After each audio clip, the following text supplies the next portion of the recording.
Estamos de volta com Hora da Saúde, nessa edição, dengue. Dr. Marcelo Gobo Júnior continua aqui com a gente, esclarecendo todas as nossas dúvidas. Dr. Marcelo, a dengue pode deixar sequelas? Pode gerar complicações futuras que são mais comuns.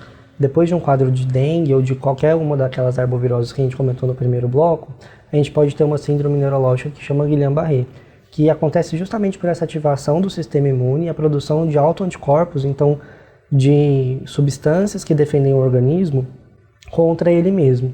E isso ataca os nervos periféricos e gera uma síndrome que chama Guillain-Barré, que é bastante comum em pessoas que tiveram doenças virais, especialmente as arboviroses. E isso continua por quanto tempo? Esse risco acontece enquanto a gente tem um período maior da imunidade ou da ativação dos autoanticorpos, que são os primeiros 3 meses. Certo. Doutor Marcelo, a dengue ela pode ser grave? Qual o parâmetro para a gente saber que ela é grave? Em quais casos? Sim, a dengue ela pode ser bastante grave, inclusive levar ao óbito. Não é uma doença que a gente deve negligenciar. Qual que é a principal questão em relação à dengue? Eu não tenho como saber se eu vou iniciar com um quadro que vai ser de dengue hemorrágico ou com um choque associado à dengue, ou se eu vou ter um caso de dengue leve, né? Eu sei que eu só posso ter dengue 4 vezes na vida por conta dos tipos de vírus, a imunidade permanente. Então, eu só consigo saber qual vai ser a minha forma de manifestação da dengue com a evolução da doença. Antigamente, a gente pensava que só determinados tipos virais iam causar a forma hemorrágica da doença. E hoje a gente sabe que por conta dessa questão de ser imunomediada, conforme eu vou tendo dengue ou recidivas de dengue, a minha chance de ter essa forma grave da doença aumenta, né? Não só pelo tipo de vírus acometido, mas por conta dessa ativação do sistema imune que gera isso, né? Os sintomas são mais agressivos a cada vez que se contrai dengue? Eles são mais intensos justamente por essa questão da imunomediação. É como se eu treinasse o meu corpo para isso. Então, aqueles sintomas clássicos da febre, da dor abdominal, dor articular, dor atrás dos olhos, náuseas e vômitos, posso ter diarreia, posso ter as manchas, né? Isso tem a ver com essa fragilidade capilar e com esse estado inflamatório muito elevado que acontece, né? Então, eu preciso ficar atento às manifestações hemorrágicas da doença como sinais de gravidade. Quais são essas manifestações? Então, sangramento nasal, sangramento ocular, sangramento das gengivas, sangramento na urina, nas fezes, que vão ser exteriorizações que mostram uma fragilidade capilar elevada e uma destruição das plaquetas acentuadas. Então eu vou ter, por conta dessa atividade inflamatória, não só uma destruição das hemácias, que é um quadro de hemólise associado à dengue, quanto também um quadro de destruição das plaquetas, e aí eu não consigo coagular o meu sangue. Então eu vou juntando os fatores de gravidade. Eu não só tenho vasos mais frágeis, como também tenho dificuldade de fazer a coagulação do sangue. E aí isso vai tornando a evolução do quadro mais dramática. Isso tem uma fase de evolução. Então o principal dia da queda abrupta das plaquetas é o 5º dia de início dos sintomas. Então é quando a gente fica mais atento a esse tipo de manifestação. A gente costuma recomendar que a pessoa procure a unidade básica de saúde no começo dos sintomas. E aí a gente faz um hemograma para controle, para rastreio, para poder fazer o dimensionamento de bases. No 5º dia a gente costuma repetir o hemograma para poder entender se teve essa queda abrupta de plaquetas, entender o risco. Existe um teste clínico que a gente faz, que é a prova do laço, em que eu vou fazer um desenho de um quadradinho aqui, vou aferir a pressão, vou deixar o manguito aqui por 5 minutos e aí eu vou contar quantas petequias, né, quantas manchinhas de sangue aparecem dentro desse quadradinho para eu dizer sobre o risco, né? Uma prova do laço positiva aumenta a minha chance de ter a forma grave da doença, então eu vou ficar mais de cima. Uma prova do laço negativa não exclui essa forma, mas eu fico um pouco mais tranquilo, né? Eu vou triando para poder entender se eu preciso tratar esse paciente com um regime de hidratação oral em casa, oral na unidade, endovenosa na unidade, endovenosa internado, né? Justamente por conta desse risco de sangramento. Aqui na nossa região, a gente teve um surto de dengue no ano passado que gerou bastante comoção, né, e mobilização do Serviço Público de Saúde, justamente por conta da gravidade desses quadros que acontecem. A dengue, por si só, ela é uma doença que leva à mortalidade com uma baixa frequência, né? Só que, como eu tenho surtos, o número de casos aumenta muito. E aí a chance de ter óbitos em decorrência da dengue aumenta. O que eu preciso me atentar? A essas complicações, especialmente essas complicações com esses sangramentos, com essas manifestações hematológicas. E aí, para isso, eu preciso estar muito próximo do meu serviço de saúde para evitar que isso aconteça e fazer um acompanhamento adequadamente. Marcelo, você falou sobre esse cronograma, né? Dos sintomas, dos exames que precisam ser feitos. A dengue, ela dura em média quanto tempo? Quantos dias? De 7 a 10 dias é que eu vou ter o pico dos sintomas, né? Mas depois do 7º dia eu já faço a sorologia e os sintomas não costumam demorar mais do que 7 a 10 dias. Quando eu tenho quadros mais prolongados do que isso, aí eu vou pensar menos em dengue e mais nas outras arboviroses, como por exemplo a chikungunya. E quadros mais brandos no Zika, né? Só que como eu comentei, existe uma diferença clínica importante entre elas. É muito difícil você separar porque a gente brinca que a pessoa que vai adoecer de dengue, ela não lê o livro, né? Então ela não vai olhar todos os sintomas e ter exatamente o quadro mais florido da dengue típica ou o quadro mais florido da dengue, do Zika vírus, né? da febre pelo vírus Zika, ou o quadro mais típico da febre pelo chikungunya. Caso a pessoa esteja com a imunidade baixa ou com algum outro problema de saúde ou se recuperando de algum outro problema da saúde, esses sintomas eles podem se estender por mais tempo ou não? É essa média mesmo? É essa média mesmo, por conta do tempo do ciclo do vírus e da maneira como o sistema imune lida com isso. O que eu preciso ficar atento é com a exacerbação de outras doenças, né? Quando eu tenho essa sobreposição, eu preciso lembrar que a dengue vai ativar muito o meu sistema imune. E aí, se eu tenho outras doenças que são imunomediadas ou doenças que são autoimunes, eu posso ter complicações de artrites, por exemplo, em decorrência disso.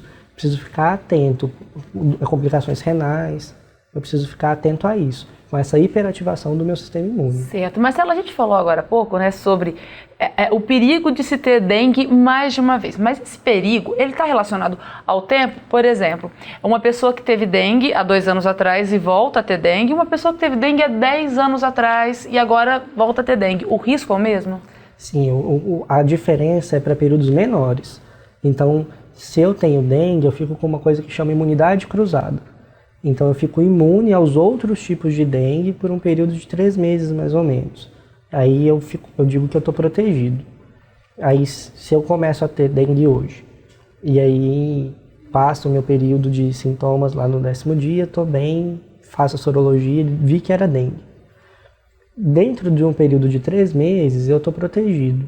Se eu tiver um outro quadro parecido com dengue, eu dificilmente vou pensar que é uma dengue novamente. Conforme vai passando o tempo, o meu número de anticorpos vai caindo, e aí eu vou ficando com uma imunidade mais específica para aquele tipo viral. E aí o meu risco volta a ser normal, independente do tempo que passa, se 1 ano, 2 anos, quanto mais tempo, menor o meu número de autoanticorpos em relação a dengue. Mas eu fico protegido do mesmo jeito.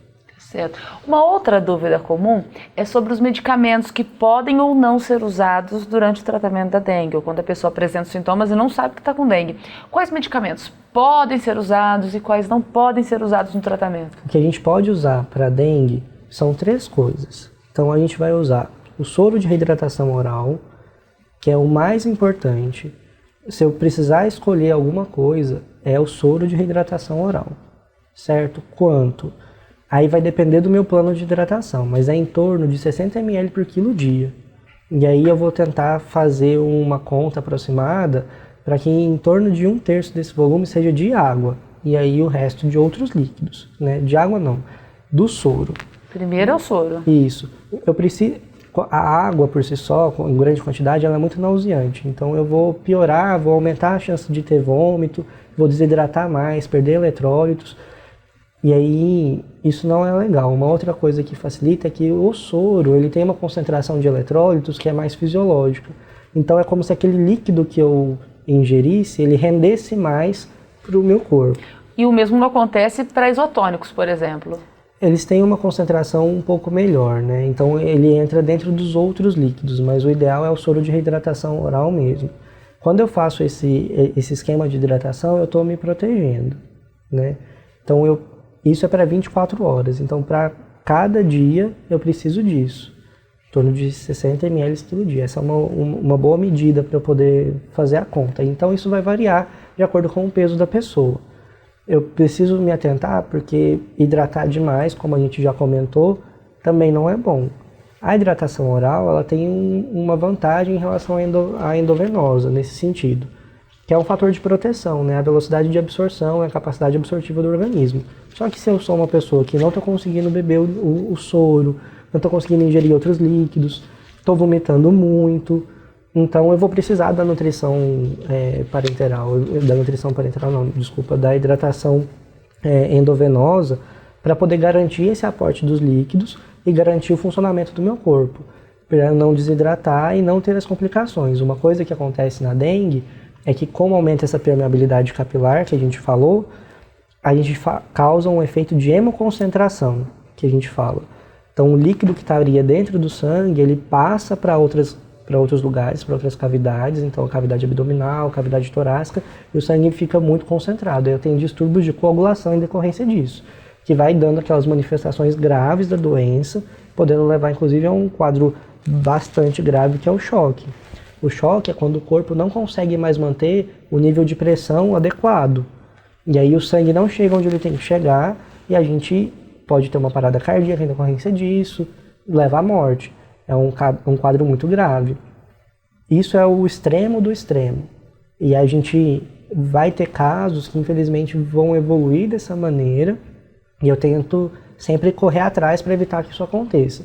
Mas lembrando sempre que, por ser uma doença imunomediada, a gente consegue tratar as complicações disso. Então, tá hemoconcentrado, eu consigo expandir, eu consigo passar outras medicações que vão tentar garantir a concentração do plasma, mas eu não consigo combater o vírus em si ou a atuação do meu sistema imune contra esse vírus, né?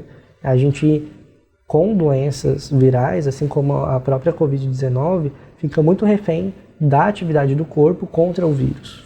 Em relação à medicação, por exemplo, o uso de analgésicos, alguns analgésicos podem ser usados e outros não? Sim, então eu posso usar dipirona e paracetamol, só. Só a dipirona pode? Sim. Os outros medicamentos não podem ser utilizados, especialmente os anti-inflamatórios não esteroidais, que são ibuprofeno, naproxeno, diclofenaco. Eles aumentam o risco de sangramento, né? Então, eu preciso me atentar e ficar protegido, evitando o uso dessas medicações e utilizando analgésicos simples, como a dipirona e o paracetamol, tanto para o combate da febre quanto para o combate da dor. Isso para qualquer faixa etária. Então, seja uma criança, seja um idoso, eu vou utilizar as mesmas medicações. Ai, mas eu não sei se eu tô com dengue, tô com muita dor no corpo, tomei o ibuprofeno. Descobri que eu tô com dengue. Qual o perigo disso e qual a primeira medida a ser tomada? Então, eu já fico mais atento em relação ao sangramento, a essas medidas, então sangramento gengival, ocular, na urina, né, nas fezes. Não preciso desesperar em relação a isso, eu só vou parar de usar então essa medicação e optar por outras. Para a gente já comentou sobre farmácia segura aqui, uma coisa que eu preciso ter em casa são medicamentos que são simples. Uma dipirona, um paracetamol, um remédio para náusea e vômito e um antiespasmódico no máximo. Eu não preciso de um anti-inflamatório.